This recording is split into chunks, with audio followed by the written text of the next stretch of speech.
Honourable Leader of the Opposition. Mr. Speaker, you can't build homes if you run out of the House. Right. And that's what the Prime Minister is doing right now.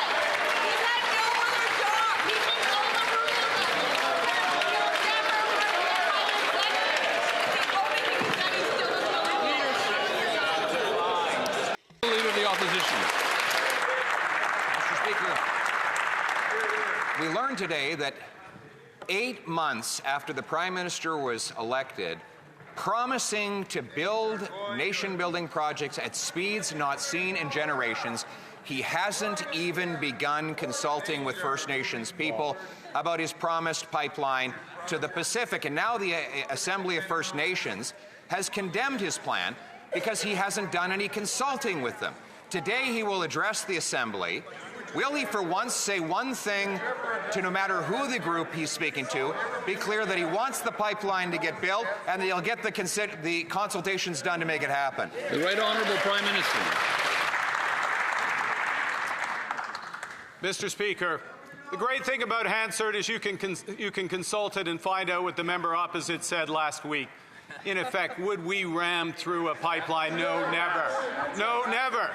We will consult free, prior informed consent with First Nations. We will work with the province of British Columbia. We have conditions in the MOU with Alberta. We know how to work with the provinces. We know how to consult. We know how to respect. Does the member opposite? The Honourable Leader of the Opposition. Yes, Mr. Speaker, transcripts are great things, and he just renamed Justin Trudeau's immigration minister to cabinet, the guy who destroyed our immigration system and helped double the housing costs in this country. And that minister has now had something to say about this Prime Minister's failure to consult on pipelines. He said the consultation should have started yesterday, and it can't be done on a desktop, making reference to his fellow ministers' promise that they would do consultations by Zoom. So why is it that he didn't start 8 months ago consulting First Nations? Is it because he doesn't care what they have to say, or because he just doesn't want the pipeline to get built? The Right Honourable Prime Minister. Mr. Speaker, I recognize this situation is very, very complicated for the member opposite. First off, you have to have a pipeline project. You have to have a private proponent. In order for that to happen, we had to create the conditions precedent. We have now done that because we talked to the provinces. We worked with the provinces. Mr. Speaker, in the Building Canada Act, which was passed before the member opposite returned to this House, we set out the consultation process for nation-building projects. The Honourable Leader of the Opposition. So he's broken his promise to get big projects built, and now we learn that he has broken his promise to get houses built. He promised during the election he would double home building to 500,000 units per year. Today, the Parliamentary Budget Officer revealed that his brand new bureaucracy will only build 5,000 homes per year. 99% less than he promised, Mr. Speaker, after Conservatives built well over 200,000 homes at half the cost today. Why won't he listen to us and stop building bureaucracy so that we can start building homes? The Right Honourable Prime Minister. Mr. Speaker, the great thing about being a lifelong member of Parliament is you've never built anything and you don't know numbers. True. And you don't.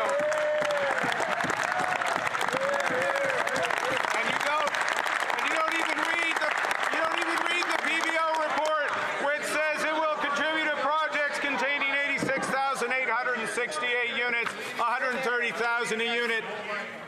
That is what we're doing, Mr. Speaker. Opposition.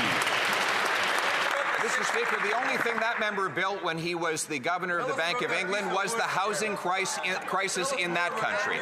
And then he built a tax haven in the Caribbean so he wouldn't have to pay the same taxes he imposes on the Canadian people. Our youth need homes, jobs, and hope. This Prime Minister only offers them broken promises and more sacrifices. He even held a photo op in front of a house that was dismantled after he left it.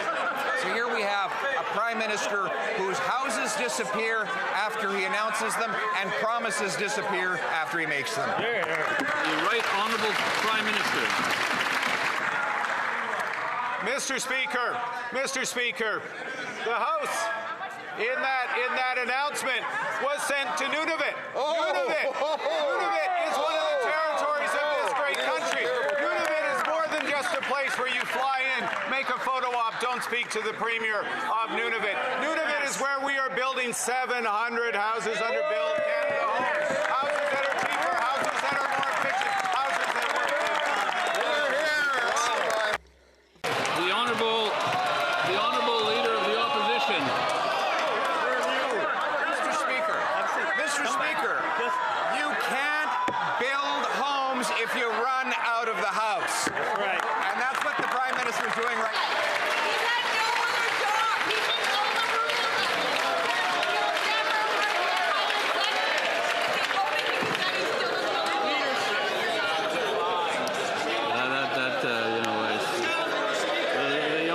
The Honourable Leader of the Opposition knows that is very close to the line, and his colleagues know that there's no singing in the House. So anyway, the Honourable Leader has the floor now.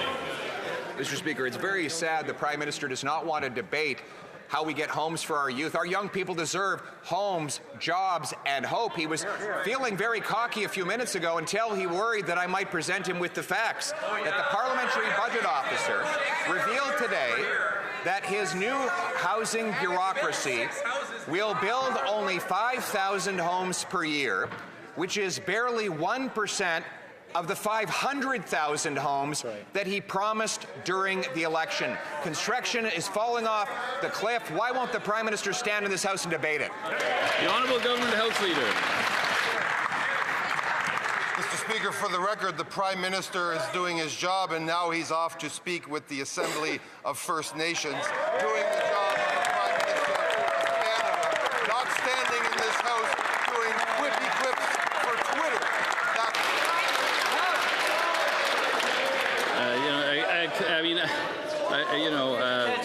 We don't know when that now is, really, right? Because it's not necessarily talking about the present, but it's at some point now is a large concept. So the Honourable Leader of the Opposition. Now the Prime Minister could be debating. He's got plenty of time. I thought the Honourable Member was done. He wasn't done. Sorry, apologize. As I was saying, Mr. Speaker, the Prime Minister is doing his job and off to give an address and consult with the Assembly of First Nations, not doing quippy quips for Twitter with the Leader of the Opposition, which I know he would very much like to do, as he likes to obstruct, obfuscate, and as he's shown earlier in question period, not have a single handle on a single fact about a single indicator about life in this country. The Honourable Leader of the Opposition.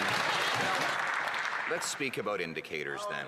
I'm going to quote the Parliamentary Budget Officer. Build Canada Homes, the Prime Minister's program, is presented as part of the government's efforts to double the pace of housing construction over the next decade. That said, the government has not yet laid out an overall plan to achieve this goal. We anticipate that the contribution of Build Canada Homes will likely be modest, and estimate that the program will add about 26,000 units over 5 years, representing 2.1% increase in housing completions, not the 100% increase the Prime Minister promised. Was this just another bait and switch? The Honourable Minister of Housing and Infrastructure. Thank you, Mr. Speaker. Well, if the member opposite took the time to actually read the report, he would discover that the Parliamentary Budget Officer stated this will build 86,000 homes, affordable homes across Canada. This is the initial investment. I know it's hard for the Conservatives to understand.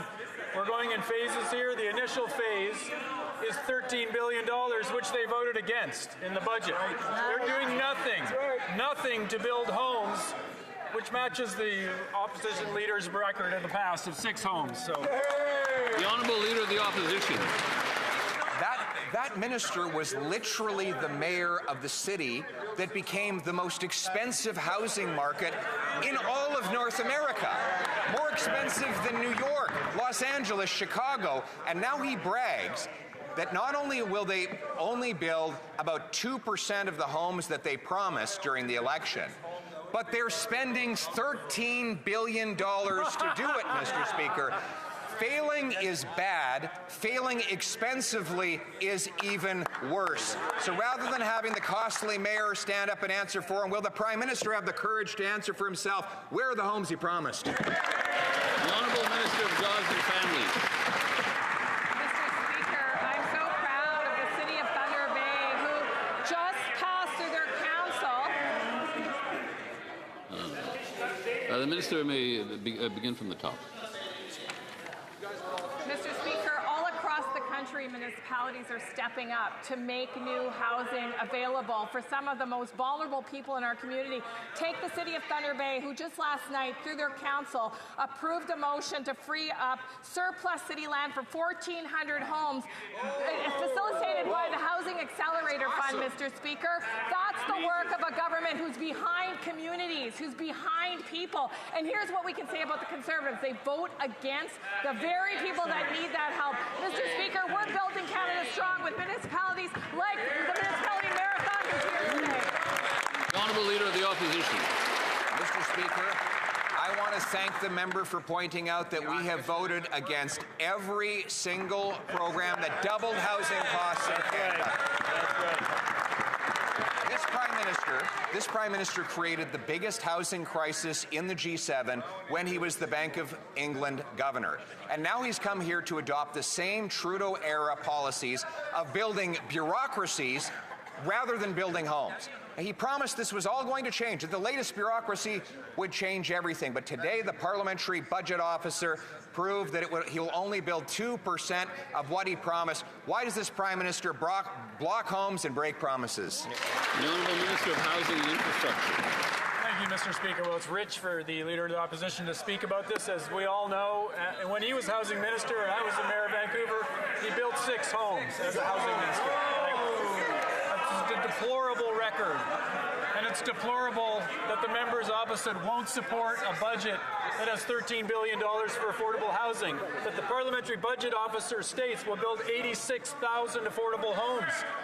You won't vote for that, you won't support affordable housing, and that matches your historical record. Again, through the chair, please. The Honourable Leader of the Opposition. Mr. Speaker, it was 200,000 homes, and the average cost of buying one was $450,000, Mr. Speaker. The average rent for a one-bedroom was $900. This government came along and built bureaucracy to block homes and printed money to inflate their costs. They allowed mass immigration that was out of control, that ballooned demand, and left us with the worst and most expensive housing anywhere in the G7. And today, the parliamentary budget officer blew the lid off their latest promises, showing that they will build about almost none of the homes that they actually promised in the last election. Why won't the Prime Minister stand in the House and take account for that? The Honourable Government House Leader. Mr. Speaker, the lid's been blown off, but the lid's been blown off the tired lines of the Leader of the Opposition, which he's been using for 2 years.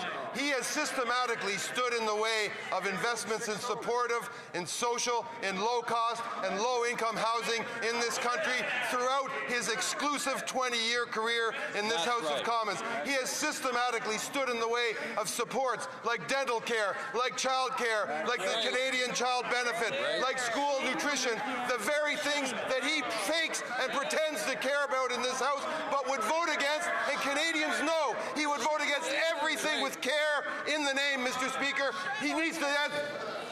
The Honourable Leader of the Opposition. Mr. Speaker, it is impossible for us to vote against affordable housing because there is no affordable housing after 10 years of this Liberal government.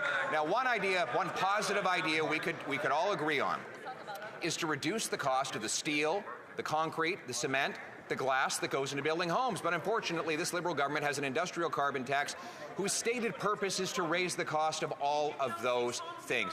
Why won't they accept this positive idea to take taxes off home building so that our youth can finally have homes, jobs, and hope like they deserve?